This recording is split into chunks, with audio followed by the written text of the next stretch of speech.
Hello বন্ধুরা, তোমরা সবাই কেমন আছো? আশা করি তোমরা সবাই খুব ভালো আছো। তো সকালটা শুরু করলাম আজকে আমি মানে হনুমানদের দিয়ে। আজকে আমাদের বাড়ির ছাদ দখল করেছে হনুমানরা। বেশ কজন ছিল, 4-5 জন বাচ্চা ছিল। তো খুব মাথা গরম ছিল ওদের। বিস্কুট দিতে গেছিলাম, ওদের রাগ দেখে আমরা চলে এসেছি। আর কোনো ক্ষয়ক্ষতি যেন না করে তাই আমাদের সিঁড়ির দরজাটাও বন্ধ করা ছিল। এদিকে আমি আমার ঘরে সকালবেলা ছেলেদেরকে খাইয়ে স্কুলের জন্য রেডি করে দিয়েছি ওকে। আর এদিকে আমরাও চাটা খেয়ে নিয়েছি, ওর বাবাও চা খাচ্ছে। তো এবারে দেখো আমার ছেলেরা ওদেরকে দেখে খুব আনন্দ পেয়েছে। পাড়ার সবাই বেশ খানিকক্ষণ এইসব নিয়েই পড়েছিলাম আমরা। এবারে ওরা তারপরে চলে গেল আমাদের বাড়ির ছাদ দিয়ে। মা একটু দোকানে গেল, আমিও একটু বেরিয়েছি, একটু বাজারে যাওয়ার আছে। আর গাড়ির চাকাটা যেহেতু পাল্টানোর কথা, তাই জন্য কথা বলতে যাব গ্যারেজে। আর মায়ের বাড়ির বিড়াল কুকুরের জন্য একটু চিকেন আনতে যাব, মা আনতে দিয়েছে তাই।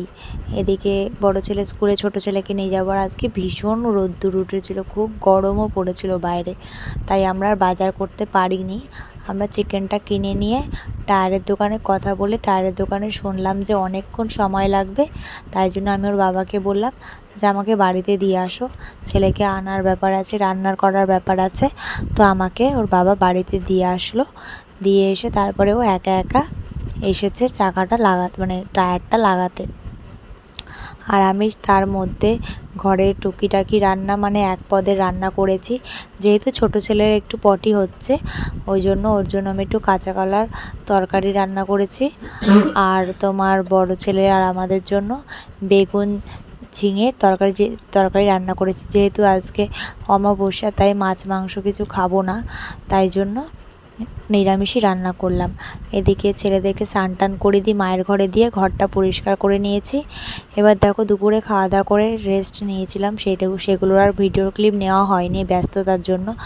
এবারে দেখো আমার ছেলের বাইরে যেহেতু পাশের বাড়িতে ঢাক বাজছে, সেই আনন্দে নাচ করছে। আর আমার বড় ছেলেকে তো সারাদিন আমি ঘরেই আনতে পারিনি আনন্দে।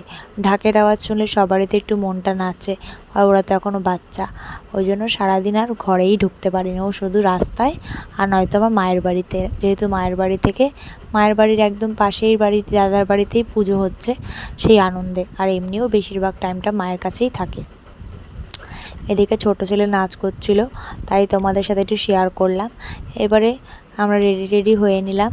ওর বাবা সন্ধ্যেবেলার দিকে একটু মিষ্টি টিষ্টি নিয়ে এসেছিলো, সেটা মাকে দিয়েছি যে তুমি দিও।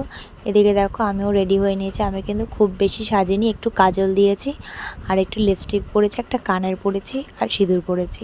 সিঁদুরটা তো কম্পালসারি। আর এদিকে দেখো মায়ের জন্য ওয়েট করছি, মা বেরাবে। মা বেরানোর পরে তারপরে আবার পাশের বাড়ি কাকিটা, আমরা যে বাড়িতে ভাড়া থাকি সেই বাড়ি কাকিটার জন্য ওয়েট করছিলাম। তো এদিকে আমরা যাব। আজকে লাইটিংটা রাস্তাটা এত ভালো লাগছিল।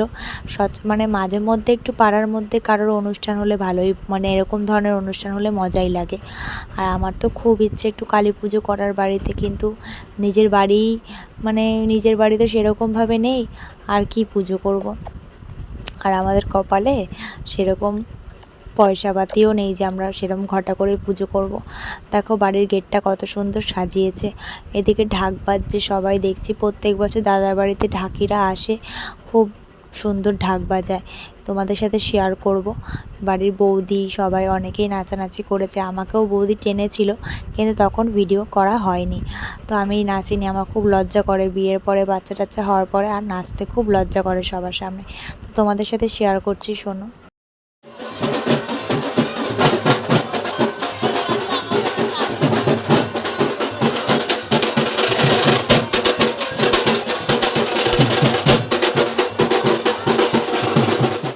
আমি গত বছরের ভিডিও তোমাদের সঙ্গে শেয়ার করেছিলাম, এবছরের ভিডিওটাও তোমাদের সঙ্গে আমি শেয়ার করলাম। এই যে বাড়ির বৌদি, এই হচ্ছে বাড়ির লক্ষ্মী প্রতিমা। আর সত্যিই লক্ষ্মী প্রতিমা আর গুণবতী। এত বছর দেখছি তো মানুষটাকে, সত্যি খুব মিষ্টি। আর এই দেখো সবাই নাচানাচি করছে, খুব আনন্দ করছে। তখন রাত বাজে 10:30 পৌনে 11টা। আর আমরা এখন ছেলেদেরকে নিয়ে গেছিলাম খাওয়াতে, কিন্তু ভিড় দেখে বড় ছেলে কোনো রকমে খেয়ে চলে এসেছে, ছোট ছেলেকে খাওয়াতে পারিনি।